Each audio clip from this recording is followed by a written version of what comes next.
Niki kula pun janji nggih. Kula niku kan gek Selasa bulan yang lalu niku khatam hikam. Terus kula mulang hikam teng mriki Selasa pagi niku pun sekitar 2 tahun. Pokoke walhasil diparingi Allah niku khatam. Terus kula kepengin napa ngatami donga nu saniki mergi cara ulama tambah kathah tambah napa sae. Dadi ora usah sampean di perasaan ora melok ngaji kok melok khataman. Sing ngaji ya mbok paham ora ya ora roh. Sing ora ngaji pokoke ora roh padha ora roe sing penting ditampa napa pangeran ngoten mawon. Dados kula gadah azam pokoke donga ngoten mawon nek donga ya ora usah tenanan ya apik ora ya apik. Mergo pangeran mesti napa pirsa. Jadi tenanan itu ikhlase, nak ndonga ora usah tenanan, sing tenanan apa? Mergi cara hikam niku termasuk ngeten. Hikam niku yang ngarang hikam niku jenenge Ibnu Athaillah As-Sakandari. Ini muridnya Abdul Abbas Al-Mursi. Abdul Abbas Al-Mursi niku muridnya Abdul Hasan napa? Asyadzili. Kula niku sinau hikam mulai riyen mun bertahun-tahun sampai sekarang. Tiap badhe tilem sering mau hikam. Jadi hikam termasuk madzhab ngeten. Tapi aja nut kados tiyang sing ora tau mlebu masjid wae aja nut iku wali. Nah kowe gawe-gawe. Nah kowe nglakoni ngono ben dadi wali wae ora mutu niku mboten alami. Hikam itu kalau berdoa itu sekali. Kula nu nate umroh 2009, terus haji 2013. Terus kemarin kula umroh malih tahun kemarin, baru ruwah kemarin. Niku kadang-kadang berkali-kali kalau itikaf teng multazam, tapi ora tau sida donga sampai sakniki.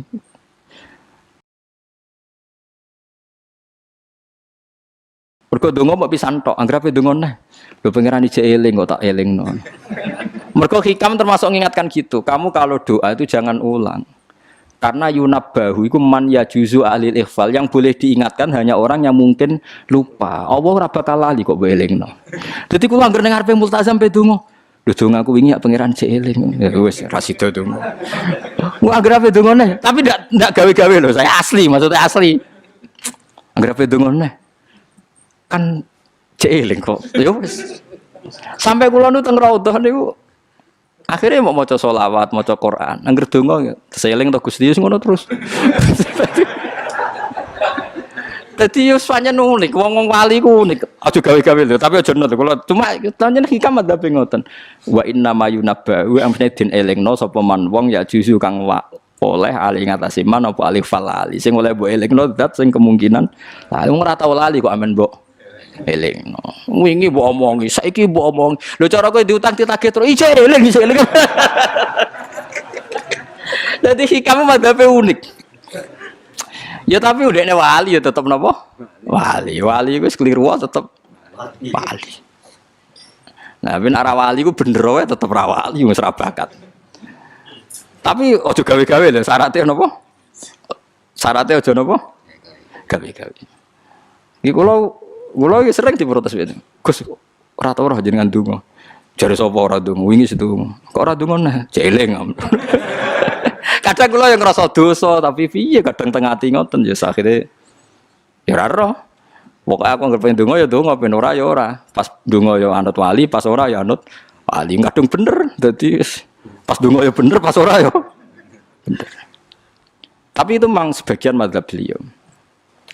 Jadi ini nanti saya bacakan hikam dua kata mutiara terus donga, supaya donga sampean donga, supaya donga.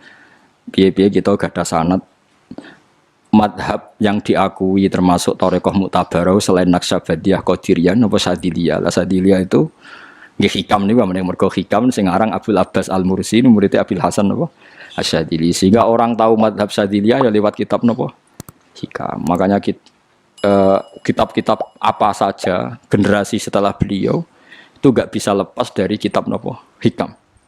Sampai darani hikam atau iya. Madhabe napa atau iya. Mergo atau iya iku maknane sing arangu napa Ibnu Athaillah disebut hikam atau iya.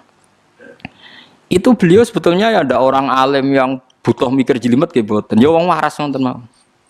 Misalnya orang waras begini, pancen wong waras itu beda mek waras pancen. Misalnya gini. Saya ngambil uangnya Mustafa tanpa pamit boleh ndak? Ndak boleh kan. Terus beliau membuat makalah gini, kalau aja hafal. Mana aka antat da'iya mimma lil makhlukin. Allah itu mencegah kamu, melarang kamu mengklaim barang yang tidak milik kamu. Padahal sama-sama miliknya makhluk. Misalnya Mustafa punya mobil, aku milik saya boleh enggak? Boleh enggak sama siapa saya? Enggak boleh kan? Mustafa punya rumah, aku milik saya boleh enggak? Enggak boleh. Kalau mengaku miliknya orang sama-sama makhluk saja enggak boleh, apalagi kamu ngaku-ngaku hal yang milik Allah. Misalnya sifat menentukan nasib itu milik siapa? Allah. Menentukan su'ul khotimah atau husnul khotimah itu milik siapa? Kamu tidak boleh. Misalnya gedeng orang, oh wong ngono iku mesti su'ul khotimah. Lho sing nentukan itu milik Allah. Wong ngaku barange wong ora oleh apa meneh ngaku sing hake Allah Subhanahu wa taala. Jadi sebetulnya nak ngendikan ya normal saja. Artinya ijtihad itu kan normal, tidak perlu orang pinter banget. Tapi sing roh itu wong waras ngono maksudnya. Setelah dijelaskan kan masuk akal. Kayak tadi. Ndonga kok terus koyo sing mbok omongi wingi lali, urung lali kok sebule elingno meneh. Kan masuk akal.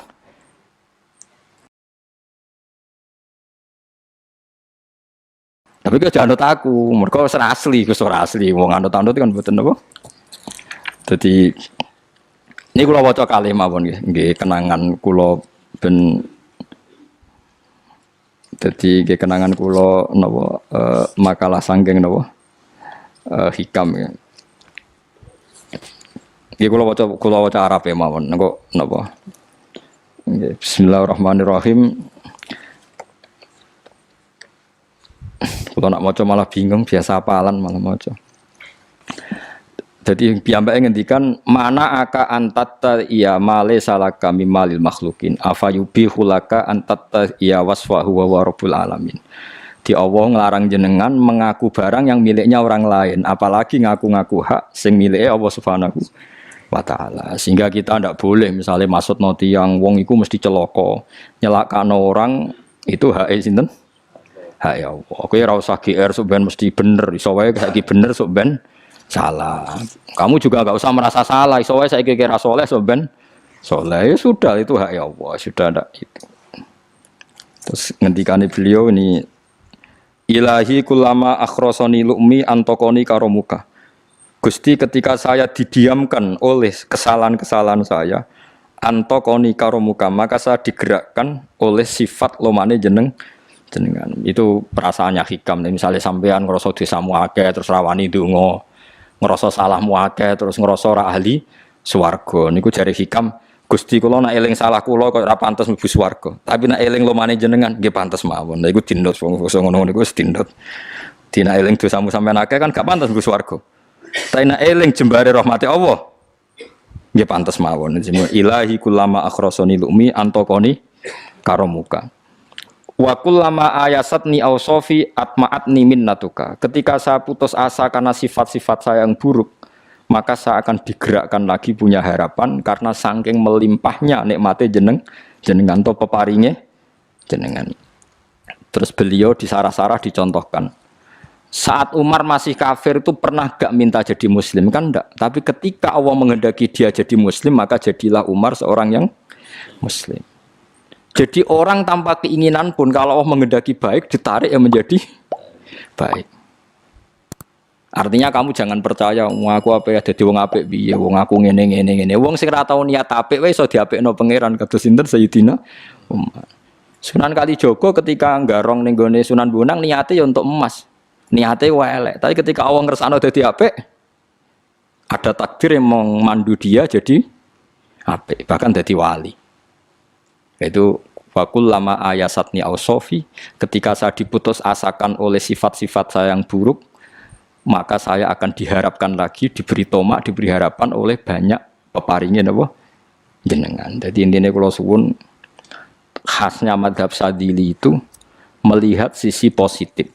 Jadi misalnya jenengan sholat misalnya, ini rumah tenan gitu. Misalnya jenengan sholat, potensi gak diterima itu tinggi. Mungkin kita ada ikhlas, mungkin kita ada tumak ninah, mungkin kita banyak melakukan kesalahan, mungkin eling macam-macam. Itu potensi yang menjadikan kita sholatnya tidak diterima Allah. Tapi cara madhab Sadilah berpikir gitu itu tidak boleh. Kamu harus ingat bahwa sujud ini luar biasa. Banyak orang yang nggak diberi anugerah sujud. Orang bertahun-tahun, berpuluh-puluh tahun hidup kafir tidak pernah sujud. Kamu sekarang ditakdir mau Sujud. Jadi mestinya kena sholat bersolat subuh, matur nuwun Gusti tadi saya sujud sama jenengan, matur nuwun Gusti tadi saya rukuk sama jenengan. Gak usah mikir buat ditampa apa ora, ijo eling terus. Nanti setelah zuhur ya begitu.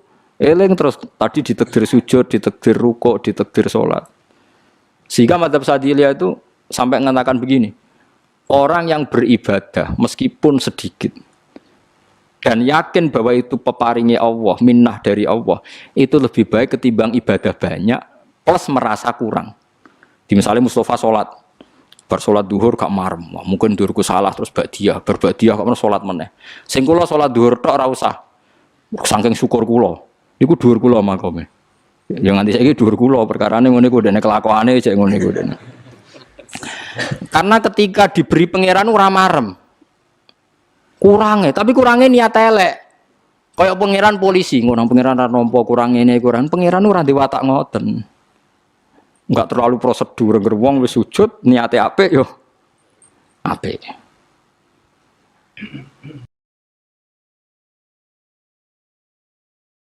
Ya mulane kula nate debat mbek jenengan kula kan bolak-balik cerita. Sampai nak sujud itu untuk menjadi sah itu kan bathuk, tangan loro, dengkul loro, delamaan loro, sehingga harus sujud pada 7 anggota. Jadi menurut madzhab yang asoh kalau sujud itu harus 7 anggota. Tapi ada ulama yang mengatakan cukup bathuk tok ambek sikil. Angger wis ngene jenenge sujud. Alasannya ulama iki masuk akal. Saiki nak diwalik. Ana Zaid yang muslim. Bathuke ditemplekno bumi niat sujud ning berhala. Hukume kafir ta ora? Enggak jawab ya, kafir kan? Iku syaratnya anggota 7 apa asal bathuke nemplek? Mulane jari ulama sing kaul sani. Lah iya nggo murtad ora usah syarat kok nggo bener. Syarat. Lah iya sing digo murtad ora usah syarat kok sing sujud nggo pangeran. Syarat. Nggo syarat. Nang ngono ora usah syarat anggere ngono ya jenenge sujud. Buktine wis sah nggo dadekno murtad. Yo. Dadi ulama yo macam-macam. Mene kok janut aku ilmune sakeh. Artinya sampean ra kudu anut mazhabku. Maksudnya mergo kula lah ya sadar sebagian mazhab saya itu masalah bagi Anda. Tapi saya ikut Anda lebih masalah kan. Ngopo kok ora roh? Maksudnya kan gak jelas. Acuannya hukum ndak jelas. Ya karena tadi kamu sekolah di Australia, di Amerika, wong kok kancanan wong kafir. Tapi barokahnya anak-anak yang sekolah di sana, yang kerja di sana, akhirnya di Amerika ada masjid. Di Australia itu barokahnya mahasiswa, pekerja, orang kedonyan macam. Sekarang orang kedonyan di Taiwan, di Korea bikin komunitas masjid. Ya, akhirnya di bumi Allah di sana ada yang sujud. Ya itu nyata. Meskipun teori Anda juga nyata, sebagian mungkin katut widoan yang kono katut macam-macam. Sama-samanya ya sudah kita berpendapat ya seperti itu. Wallahu a'lam yes, ya mungkin naik HP, mungkin naik ora. Wallahu a'lam supaya donga supaya HP. Tapi kan kita tidak satu arah karena ngendikan ya seperti gejolokannya Allah dengan Nabi Ibrahim itu kan kelihatan. Malaikat Israel berjabut Nabi Ibrahim. Nabi Ibrahim gak terima, gak iso Israel. Aku kekasih pangeran. Mosok dipateni. Hal ra'aital khalil yumitu khalilah. Ana kekasih mateni kekasih, mesti keliru perintahmu Israel. Semune ngono Nabi Ibrahim, kowe tetep dipateni. Cara Israel ki wis menarik. Akhirnya balik teng pangeran Gusti, amartani ila abdin la yuridul mauta wa yaqulu hal ra'aital khalil yumitu khalilah. Ya Allah, Engkau memerintahkan saya pada hamba yang enggak ingin mati. Dia bilang, masa ada kekasih membunuh kekasihnya. Cara Israel masuk akal, bisa mikir juga Israel. Cara dia masuk akal. Jawab Allah ini. Qullahu jadi katakan pada Ibrahim, hal ra'aital khalil yakrahu ayyal khalilah. Ibrahim kandhani, ana tah kekasih tapi ra siap ketemu sing dikasih. Artinya kalau tidak berani mati berarti ra siap ketemu. Jadi bilang ke Ibrahim, apakah ada kekasih yang enggak siap ketemu kekasihnya? Dia malah Israel marah Ibrahim. Kata Allah, enggak ada kekasih yang benci ketemu kekasihnya. Oh yes, mati saya kira. Nah, itu logika yang terbangun. Makanya dengan perbandingan logika itu akan kelihatan. Pertama koyok-koyok logika Ibrahim itu masuk akal. Tapi ketika Allah ngendikan, ono tah kekasih ra siap ketemu kasihnya. Nah, kitab Mahalli itu kitab yang menjelaskan sekian teori fikih yang tidak mansus ya, saya ulang lagi, yang nggak ada nasnya. Kemudian diulang-ulang oleh cara berpikir tadi. Nah, akhirnya jadi kitab khilafah ya, kitab ikhtilafat dalam Syafi'i yang paling dianut ulama seluruh dunia. Jika terus Habib Zain sama angke semua ulama itu rujukannya kitab Mahalli. Ya karena tadi yang nggak ada nas ya, saya ulang lagi, yang nggak ada apa? Nas itu ada sekian pilihan kaul. Ya sama-sama masuk akal. Meskipun dalam tradisi tertentu kita tidak mungkin mempraktekkan.